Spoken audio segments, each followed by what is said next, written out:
So this might be a little different. One coach's opinion. Remember, it's my opinion, not a fact.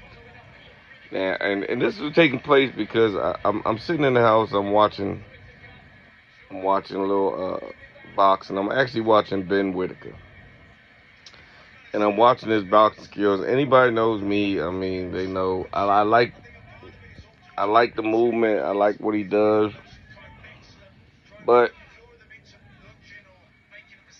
I can see the few mistakes that he makes that, I mean, where you can tell amateur boxing and pro boxing are two different things.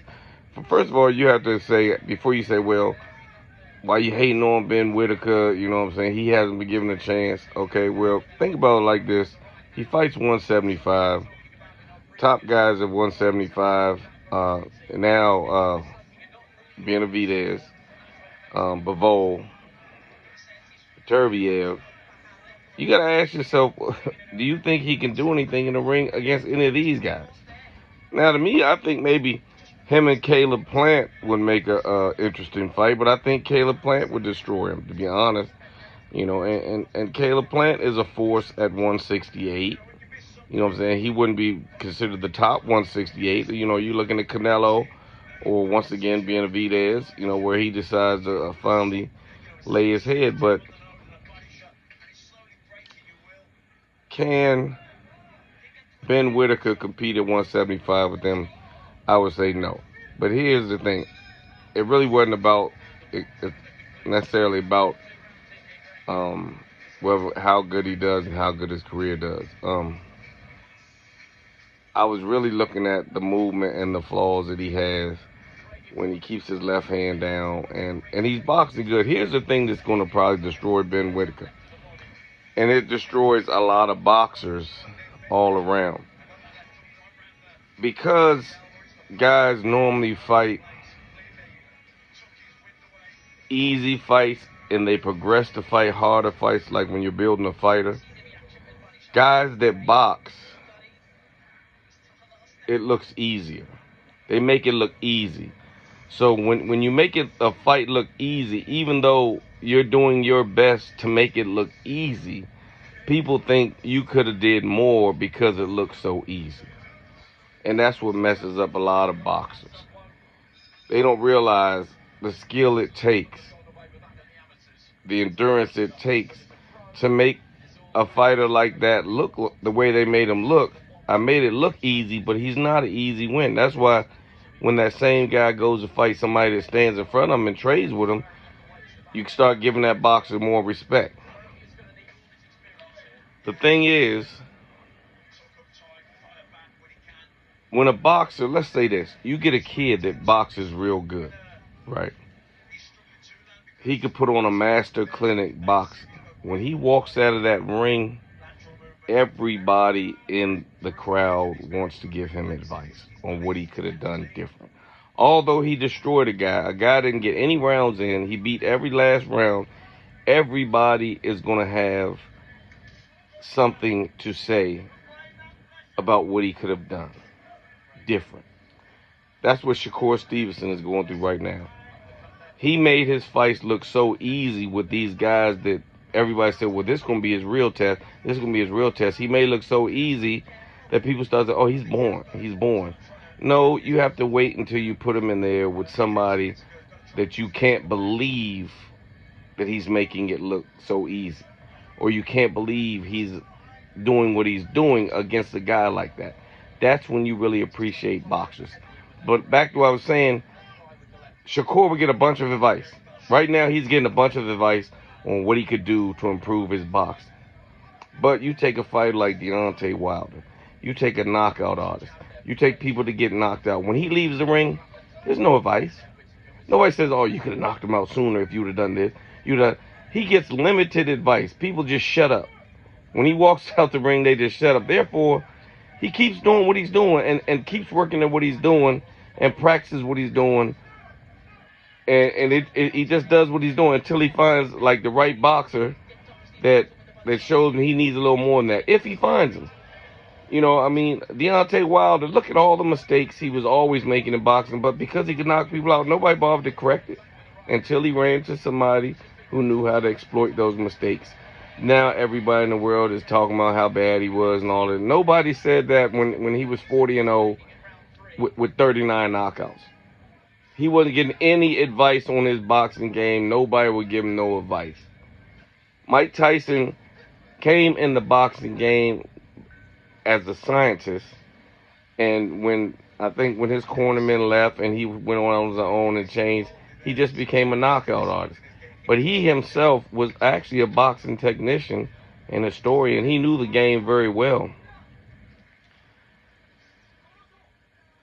And nobody bothered to give him advice except for his initial peoples, the Kevin Rooneys and stuff like that. They could make him better, make him a better fighter.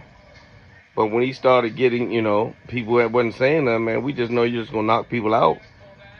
You don't work on your craft as hard. I say this to say, a boxer, keep working on what you're doing. In the long run, you'll see it's gonna pay off for you. Floyd has said it, Andre Ward has said it, plenty of people said it, man. I didn't want to get hit. Even Andre Ward, I didn't want to get hit. I might have bullied people, but I bullied them when I was ready to bully. When he was ready to fight, I boxed. When he was ready to box, I fought. That's Andre Ward's theory. I'm going to do everything opposite of what you want to do, and that's how I'm going to beat you. Floyd's theory is I'm going to find your weakness and exploit it, and if you can't get past that, it's just going to be a dull fight because I'm just going to keep doing the same thing I do. And although I'm winning round after round after round, a la Shakur Stevenson, a la Floyd Mayweather, people are going to criticize what I'm doing because this guy can't do nothing about what I'm doing. When Shakur Stevenson in his last fights, people like it was boring, it was this, it was that, but I never see anybody criticize the other guy for not doing more. It's always Shakur. You're just winning rounds and winning rounds and winning rounds. What do you think this is? You need to be doing more. But the other guy's losing rounds, and nobody criticized his non-adjustment for anything. Or you could say he made adjustments, and Shakur shut all of his adjustments down. Give you another prime example. I think Boots would have stopped his last opponent had he kept doing what he was doing. And I mean, no. I don't want to start no internet beef with Bozy, but I just think he was breaking the guy down. If you look at the guy when he knocked him down. He was broken. He couldn't do nothing. I mean, he couldn't touch him. It was just a matter of maybe one or two more rounds before Boots would have got him out of there naturally. But when he started trying to walk him down and was willing to accept shots, and he still was winning the fight, don't get me wrong, but when he was willing to accept shots, it made a better fight, and it made more people say, see, Boots ain't ready. He not ready. And he is ready. He is ready. Trust me. He'll do what he has to do with the better fight. Sometimes the fact that you could be so sharp that you're making it look easy and makes people think you could just turn it on and finish it off. No, what I'm doing takes a lot of energy whatsoever in the first place. So, well, however you want to word that, I'm sorry I screwed that up. But what I'm doing is already working. We'll break him down. He'll get broken. He'll get tired of missing punches and getting hit. And I'll break him down and then I'll finish him like he normally would do. Sometimes you just can't rush perfection. Same way I say with Ben Whitaker. All that Jerry Lewis type style boxing and the stuff he's doing, yeah, it'll work at the level he's on. He'll probably become an overseas sensation. They'll probably keep him away, but he can't beat anybody in the top 10 at 175. Not in the U.S. I don't know about over there. They're finding a lot of guys for him to fight. But he's going to get exploited. He got exploited his last fight out. And I'll say this. When you're a boxer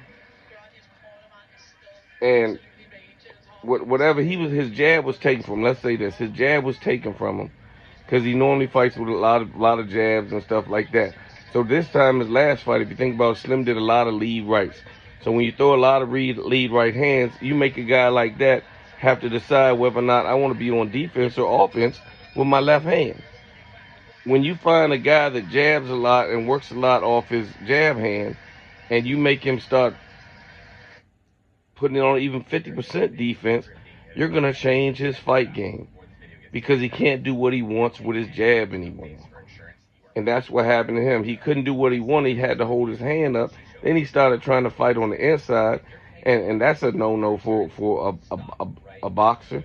He's fighting on the inside. Now you're getting grabbed. You're getting hit with inside punches. You're doing all this. All this. I say this because I'm looking at all his fights beforehand. He stayed on the outside. He did what he had to do. Somebody has gotten in his ear and told him, and it might be the truth, you're going to have to start hurting guys. And in order for him to start hurting guys, he's going to have to shave off some of that boxing, some of that brilliant boxing that he's learned, and he's going to have to learn to sit on things. Otherwise, he can go ahead and be happy having a career overseas. They'll keep feeding them guys. They'll keep giving them titles. They'll keep doing this. They'll build them up and get as much money as they can overseas, fill up all them stadiums, and then they'll get them a big fight with somebody at 175 in the United States, or maybe somebody from the UK or something like that, and they'll realize that same thing they had to realize with a Kell Brook, with a Amir Khan, that you're a superstar over here, but you're not a great fighter over there. I mean, I don't know. I'm not sure if Kell Brook ever came over here, but I know he's fought some over here fighters. The highlight of Kell Brook's career is beating Sean Porter. Other than that, he really didn't do much else at that division. Let's say that. So you can put him over there. You can fill up them stadiums and stuff like that. Ben Whitaker is going to do good over there, but he's going to be you can go back as far as Prince Nassim. He even came over here and was able to give a lot of fighters woes until he just met that fighter that just turned it all around and didn't fall for none of the shenanigans, didn't fall for none of the tricks. So I'm saying, if Ben Whitaker wants to be successful, he needs to sharpen the tools that he already has and sharpen those and not let people talk him into starting to sit on his punches and trade punches and go in there with these guys until it's time. But like I say, he's brilliant boxing when he keeps his distance. You know what I'm saying? His thing is, I guarantee you, everybody's always going to tell him what he could have did more of. If you're a knockout artist, let's take Tank. Somebody that's knocking a lot of people out. I doubt he walks around and people say, hey, I was thinking. I mean, I like what you did in that last fight, but I was thinking the round before that, before you knocked him out, you could have done it. Nobody talks like that to a knockout. They just enjoy the knockout. You don't want to mess with what they would call perfection. But it's hard for a boxer to survive, man, in this boxing world. Because he makes fights look ugly from the beginning, and people stop appreciating what he's doing. If he had to start with harder fights from the beginning, then you could appreciate what he's doing. Actually, some of the guys, just think about it. Some of the fights you see, some of these kids that are boxing their way and to have success with it. Look at some of these other guys that fight the same guy. They turn pro, fight the same guy, and it's more of a war. It's more of a war. I always said,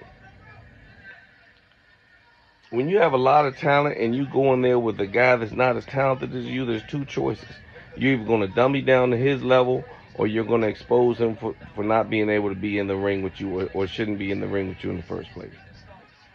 But if it becomes that easy, you're going to have to either work with him or something like that. Otherwise, it's not going to look good for him. It's not going to even look like good sparring, even though you're sharpening your tools of making them miss, making them pay.